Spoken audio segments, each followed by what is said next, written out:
अक्षय तृतीया को क्यों इतना शुभ माना जाता है?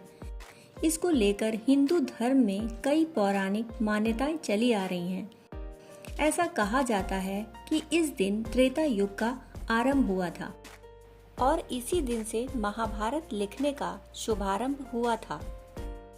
आज हम ऐसी ही 7 कहानियों के बारे में जानेंगे जिनकी वजह से अक्षय तृतीया को सबसे शुभ तिथि माना गया है। अक्षय तृतीया को कई जगह अखा तीज के नाम से भी जाना जाता है। पौराणिक मान्यताओं के अनुसार अक्षय तृतीया के दिन ही भगवान श्री हरि के छठे अवतार परशुराम जी का प्राकट्य हुआ था। ब्राह्मण होते हुए ये स्वभाव से काफी आक्रामक और गुस्से वाले माने जाते हैं। इनके अंदर ब्राह्मण होते हुए भी क्षत्रियों वाले गुण थे। कहते हैं जिस दिन सुदामा अपने मित्र भगवान कृष्ण से मिलने गए थे उस दिन भी अक्षय तृतीया तिथि ही थी। सुदामा के पास कृष्ण को भेंट करने के लिए चावल के कुछ मुट्ठी भर दाने ही थे, जिन्हें उन्होंने श्री कृष्ण के चरणों में अर्पित कर दिया। उनके इस भाव के कारण कान्हा ने उनकी झोपड़ी को महल में बदल दिया। इस तरह सुदामा जी को भी इसी दिन अक्षय निधि की प्राप्ति हुई थी। पौराणिक कथाओं के अनुसार अक्षय तृतीया पर ही युधिष्ठिर को कृष्ण जी ने अक्षय पात्र दिया था। इस पात्र की विशेषता यह थी कि इसका भोजन कभी समाप्त ही नहीं होता था। इसी पात्र की सहायता से युधिष्ठिर अपने राज्य के भूखे और गरीब लोगों को भोजन उपलब्ध कराते थे। भविष्य पुराण में अक्षय पात्र का संबंध मनुष्य के दान धर्म से बताया गया है। ऐसा माना जाता है कि अक्षय तृतीया के दिन से ही महर्षि वेद व्यास जी ने महाभारत की कथा को सुनाना आरंभ किया था और गणेश जी ने इस कथा को लिखना आरंभ किया था। इसी वजह से कहा जाता है कि महाभारत का युद्ध भी अक्षय है, जिसके कुछ उदाहरण आज भी कहीं कहीं देखने को मिल जाते हैं। एक और मान्यता के अनुसार भविष्य पुराण में बताया गया है कि अक्षय तृतीया को युगादि तिथि भी कहा जाता है।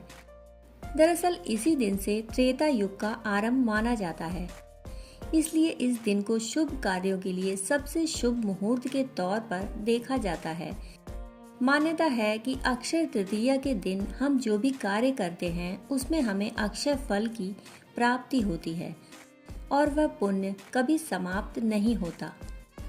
महाभारत में द्रौपदी के चीरहरण की घटना सर्वाधिक चर्चित मानी जाती है। पौराणिक मान्यताओं के अनुसार उस दिन भी अक्षय तृतीया की ही तिथि थी, जब पांडवों ने कौरवों के साथ जुए के खेल में द्रौपदी को ही दांव पर लगा दिया था। दुशासन ने द्रौपदी का चीरहरण किया था। अक्षय तृतीया के दिन ही द्रौपदी की लाज बचाने के लिए श्री कृष्ण ने द्रौपदी को अक्षय चीर प्रदान किया था। ऐसा कहा जाता है, नारद पुराण में बताया गया है कि अक्षय तृतीया के दिन ही गंगा का धरती पर अवतरण हुआ था। तेज बहाव के साथ स्वर्ग से निकली गंगा नदी को शिव जी ने अपनी जटाओं में धारण कर लिया था और फिर भागीरथ के प्रयासों से देवी गंगा धरती पर अवतरित हुई थी।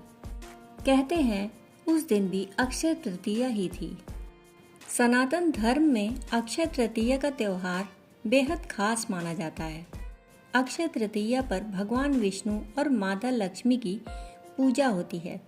मान्यता है भगवान विष्णु के 2 अवतार हयग्रीव और भगवान परशुराम का जन्म भी इसी दिन हुआ माना जाता है। इसीलिए अक्षय तृतीया के दिन परशुराम जयंती भी मनाई जाती है। इसी दिन से 4 धामों की यात्रा भी शुरू हो जाती है। मान्यता है कि इस दिन दान पुण्य करने का विशेष महत्व बताया जाता है। कहते हैं कि जो व्यक्ति इस दिन जरूरतमंदों को दान देता है उसे उस दान का फल युग युगांतर तक मिलता है। आइए जानते हैं अक्षय तृतीया की पौराणिक कथा के बारे में। अक्षय तृतीया की कथा के अनुसार प्राचीन काल में एक धर्मदास नामक वैश्य अपने परिवार के साथ एक छोटे से गांव में रहता था। वह बहुत गरीब था, जिससे वो अपने परिवार का भरण पोषण ठीक से नहीं कर पा रहा था। धर्मदास बहुत ही धार्मिक प्रवृत्ति का था। उसकी देव एवं ब्राह्मणों के प्रति अटूट श्रद्धा थी। उसने एक दिन किसी से अक्षय तृतीया व्रत के महात्म्य के बारे में सुना, जिसके बाद उसने अक्षय तृतीया व्रत को विधि विधान से मनाने के बारे में सोचा। उसने इस तिथि पर सुबह जल्दी उठकर गंगा में स्नान किया और विधि पूर्वक देवी देवताओं की पूजा की। फिर व्रत के दिन अपने सामर्थ्य अनुसार जल से भरे घड़े, पंखे, जौ, सत्तू, चावल, नमक, गेहूं, घी, दही, सोना तथा वस्त्र भगवान के चरणों में रखकर ब्राह्मण को दान दिया। धर्मदास को इतना दान देते हुए देखकर उसके परिवार ने उसे रोकने की कोशिश की, लेकिन धर्मदास ने किसी की न सुनी। धर्मदास की पत्नी ने कहा कि इतना सब कुछ दान में दे दोगे तो परिवार का पालन पोषण कैसे होगा। फिर भी धर्मदास अपने दान और पुण्य कर्म करने से पीछे नहीं हटा और उसने ब्राह्मणों को कई प्रकार का दान दिया। उसके जीवन में जब भी अक्षय तृतीया का पावन पर्व आया, प्रत्येक बार धर्मदास ने ऐसा ही किया। अनेक रोगों से ग्रस्त और वृद्ध होने के बाद भी उसने उपवास करके धर्म कर्म और दान पुण्य किया। कहते हैं यही वैश्य अगले जन्म में कुशावती का राजा बना।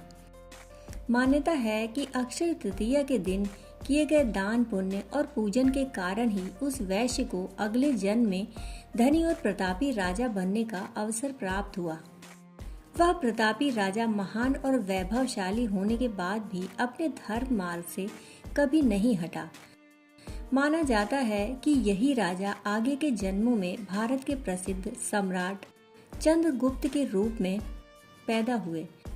ऐसी मान्यता है कि जैसे भगवान ने धर्मदास पर अपनी कृपा बरसाई, वैसे ही जो व्यक्ति इस अक्षय तृतीया की कथा को सुनता है और विधि विधान इस दिन पूजा और दान आदि करता है, उसे अक्षय पुण्य और यश की प्राप्ति होती है। दोस्तों, अक्षय तृतीया के पावन पर्व पर आप सभी को हार्दिक बधाई।